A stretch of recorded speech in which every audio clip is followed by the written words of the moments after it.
we're going to be talking about how to build a 7-figure private practice. And so when I first started in private practice, the gold standard was a 6-figure private practice. Everybody wanted to know how to make 6 figures. All the marketing to therapists was about 6-figure practices. Everything was 6-figure. Now I'm starting to see a trend toward 7-figure private practices. Now, granted, that mostly means a group practice or some kind of coaching business or multiple streams of income, but it is super doable. And now I think the new gold standard in some ways is the 7-figure private practice. So let's talk about some of the steps that are needed in order to build a successful 7-figure private practice. First and foremost, you need a business plan. You need to know where this practice is going. You need to know where this business is going. No more can you just let things, go in the way that it's going. You need a solid business plan. You need all the steps written in, figuring out where you've been, where you are at right now, and where you're going. Doing a SWOT analysis, which is strengths, weaknesses, opportunities, and threats, and setting goals for your business. Then you need an execution plan for this.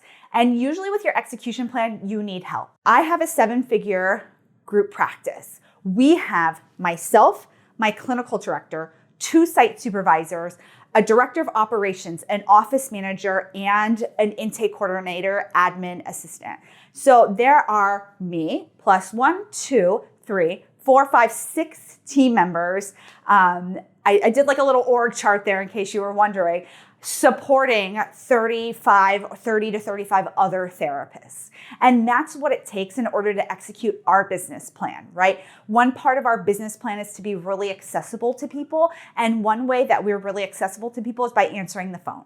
And when we answer the phone and we answer emails, it allows for us to be able to book appointments, which feeds our therapists, which, builds a robust practice, but I have to have admin staff to do that. So we invest heavily in admin staff and making sure that we have 2 people on the phones every single day answering calls. And if they're not answering calls and they have other projects that they're working on.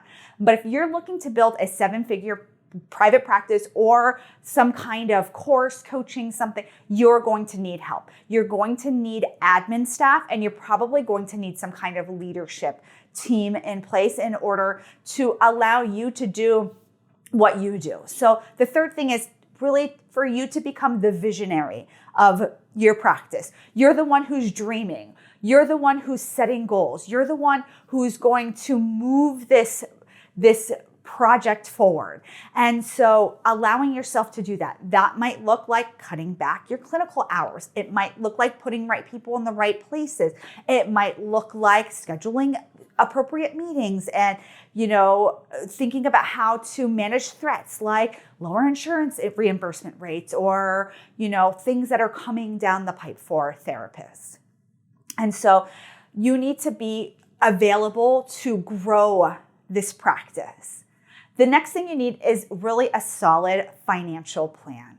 A lot of the times people either overestimate how much money they're really going to make with a 7-figure practice. They underestimate expenses. When I do private practice coaching with people and we look at expenses, I'm always like, it's like that number's low. Like, even though that number looks high, that number is probably low, because as your revenue increases and as your admin staff increases and as your needs increase, so do your expenses.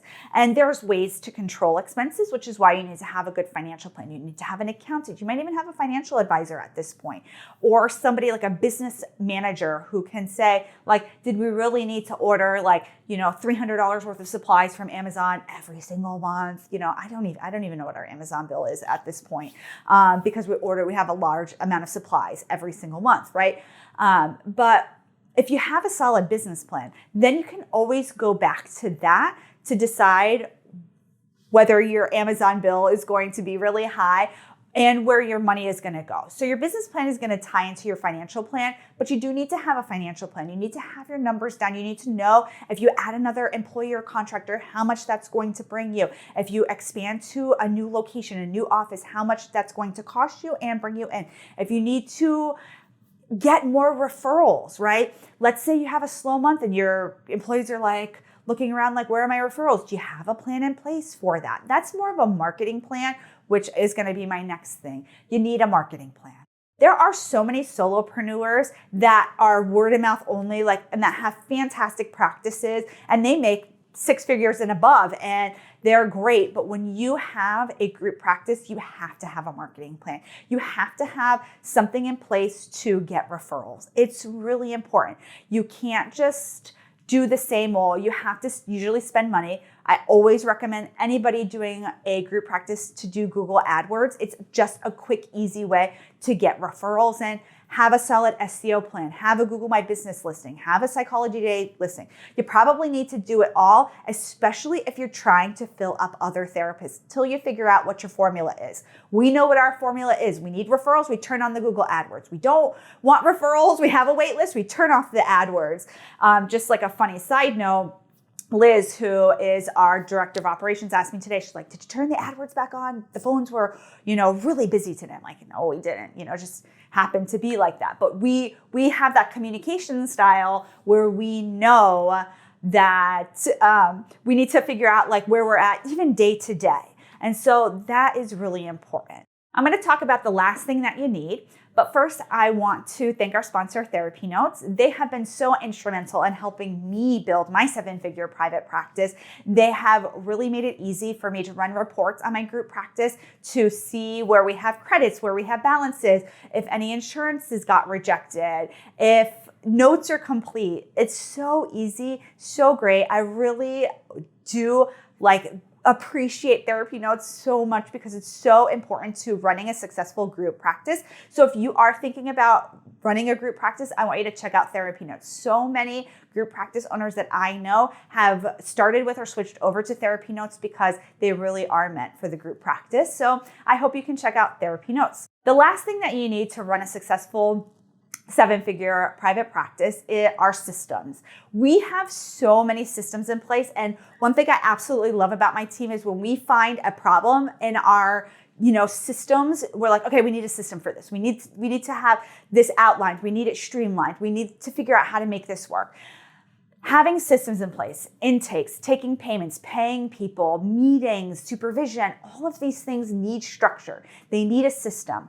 And when you have everything systematized, and it is like clockwork, there's actually a book about all of this, but when it is just you have everything organized, if something is not, it's going to show. And then all you have to do is figure out what system that you need to put in place in order to make it run smoothly. And it really does work. Believe me, it does work. And so those are my tips and takes away on how to build a 7-figure private practice. If you're interested in building a 7-figure private practice, please let us know. We're happy to support you. I'm so happy to see that this is really happening for us mental health professionals. I'm here most days answering your questions. I'll see you soon, everybody. Bye.